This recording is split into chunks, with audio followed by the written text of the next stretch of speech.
Hey everybody, welcome to another episode of On the Paint Table. It's my weekly show where you see what I got done, what I'm working on, and what is coming up. So this week, only 7 models painted. I finished 5 more models for my Custodes, a new villain for Don't Look Back, and a new hero for Warmachine.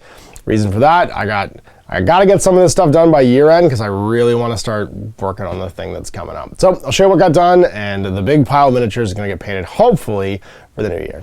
So first things first, here's my 5 more Custodes I painted this week in my efforts to get my Custodes army, well, what I have for my Custodes army all painted before the year end. There are 2 more Alaris Terminators, 3 jet bikes, and a Trajan that I need to get finished for my first bunch of guys that I'm all done. I'm gonna try and get that done by New Year's. This is my captain. I wanted to pick him out, but it's a little different. So he's got some red kind of flashes and stuff on his armor. Obviously, he's got extra eagles on his shoulders compared to the regular Terminators. And he's holding his weapon at ease because people are doing the work for him. So same paint scheme, sorry, I guess. I did the Liberator Gold base coat with my airbrush, then mixed in a little bit of the metallic base from Imperial Hobbies into that to give it kind of like a Zenithal highlight. Did all my details, gave it some Agrax Earthshade gloss to pick out and kind of pinline everything. The metallics were all done with Lead Belcher, same thing, but with a black wash. Then went through and just did highlights and details. So it's some Mephiston red for the tops there, it's Doombull brown for the cape, and then Doombull brown blended up through, what is it called? The flesh tone I use, Bugman's Glow, that base paint. All of the weapons are Corax black, mixed through Thousand Suns blue, and then white kind of through the edges to kind of give them that glow, and then gloss varnish when I'm done. My Vexillor, I did with the... I liked the Vexillor from the Terminators, but I didn't want to have a Terminator Vexillor, so I made him with a shield and a Misericordia, and then he's got a bear head, so there's my banner bearer for some light and heavy cover in the new book. And then last but not least, another troop choice. We've got a sword and board with the same sort of paint scheme as everybody else, and then 2 more spears, and that brings me up to 3 full troop choices of Custodian Guards, each one with 2 spears and a sword, and I've got some obsec then. Got my prosecutors and my vigilators painted too, so I think my model count, the model count isn't super high for this army, but it's 3 characters painted, no, 4 characters painted now, because the Vexillor is character 2. I've got my Blade Champion and my other captain, Shield Captain with a spear.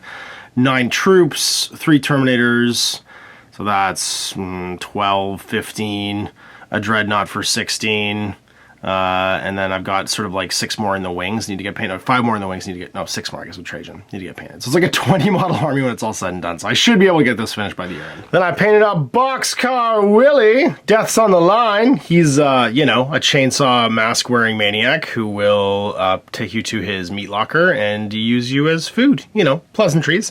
The box is awesome, it's from Blackside Studio. It comes with 2 scenarios. I won't spoil them for you, but it follows the path of a movie of a chainsaw-wielding maniac that's his certain leathery skin condition on his visage. So he was base coated with my airbrush, and then given a basic paint scheme of, I think that's Skaven Blight Dinge. Up there's Thunderhawk blue, everything washed brown. And then highlighted back up, did some lead belcher? Yeah, lead belcher with some Agrax brown wash, and then picked up the details and painted the centers in. Super easy paint job, but wicked fun to use on the table and stuff too, and very effective because he's just a grimy old train conductor that's lost his mind and has a chainsaw and wears a weird party mask. Base coat, or the base was Sterling Battlemire, and then I dry brushed out from the edges with...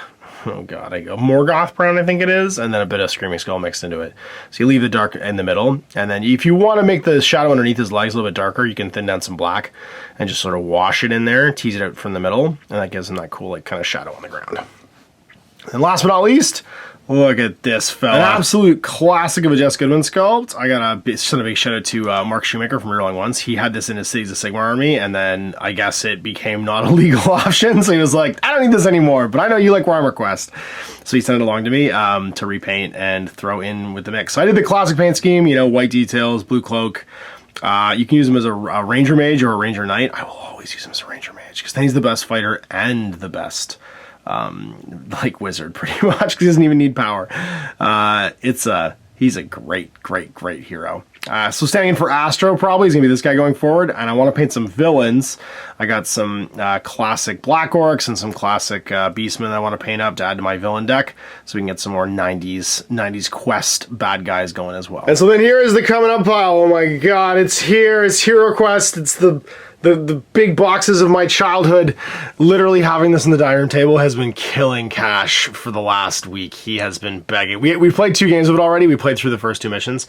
My dad came and stayed with us for a couple days, and Cash begged him to play with the app, and so we did. We got through the first adventure, slew the evil gargoyle, and he got to like get his first taste of HeroQuest. He's absolutely in love with it, so I'm gonna paint it up, and I figured I would just give you a quick glimpse into the box set. I do have the HasLabs exclusive stuff too that came with it, which is really cool. You get extra abominations, extra goblins, extra orcs, extra dread warriors, because I don't call them chaos warriors, skeletons, zombies. You get a Lich King, which is wicked for the Witch Lord pack. You get some more zombies, you get a bunch of new characters, so you get an Orc Bard, some Druids, you actually get the man, the legend himself. I don't know if it's supposed to be Zargon or Mentor. I think it's supposed to be Zargon. It's not coming out right now, it's not being handy. But most importantly, and my daughter was super excited about this, you get a additional pack of hero models, so that all of the original OG4 characters, come on, do this, Ash, with your stupid left hand. Yes, we did it. Can be played as girls. So you get basically like female variants of all of the original characters: a barbarian, a dwarf, a wizard, and an elf. And Kat was super excited about that, and so we're putting one of these up for her. And then last but not least, you get Sir Ragnar, so an actual Sir Ragnar miniature to rescue in the Sir Ragnar mission, which is amazing. And variant cards for all of them as well. So super pumped about this release. HasLabs did a great job. I obviously I just backed it. Like, they didn't send this to me or anything like that. This was just something that I felt like I needed to buy, because I've never actually played Keller's Keep or the Witch Lord, because I didn't have those 2 expansion packs. I've only played the core original game.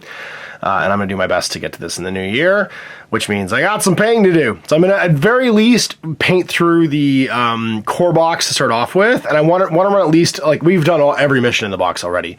So what I want to do is run at least the first 2 missions using the app, because the app is pretty game-changing. You get, like, the ability to run it solo or cooperatively, and that way I can show you guys not the differences, but just the new way of playing the game, which is kind of technology-driven, which is awesome. And then I'm going to collect some people and do one of the campaign packs.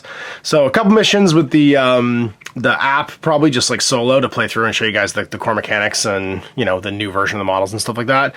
And then I'll gather up a host of heroes, and we'll pick to do either Keller's Keep or the Witch Lord. On top of that, we've got the extra quest books too, the Crypt of Perpetual Darkness with a dragon, a Prophecy of Telor with another evil bad mage in it, and then the Spirit Queen's Torment on top of that. So there's tons of extra stuff, and I should mention there is actually a dragon miniature, who is pretty awesome and actually fits on the table because he's on that base. So you get all kinds of cool extra stuff.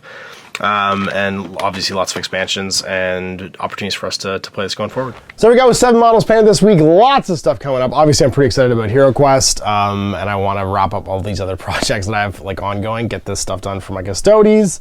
I really want to start 2 new projects that are going to be kind of a surprise I'll talk about in the new year as well, but I will let you know has something to do with coldest night of the year 2022. So anyway, big thanks for watching. We'll see you for more on the paint table next week. Till then, I'm Ash. Hey there, I hope you enjoyed that video. There are tons of other games already recorded for you to watch. Click over to my channel page if you haven't already, and have a look through the dozens of playlists full of videos. I guarantee you'll discover a game you haven't seen played before. I put out new videos 7 days a week, and every day is themed to a different genre as I continue to explore the wider world of gaming.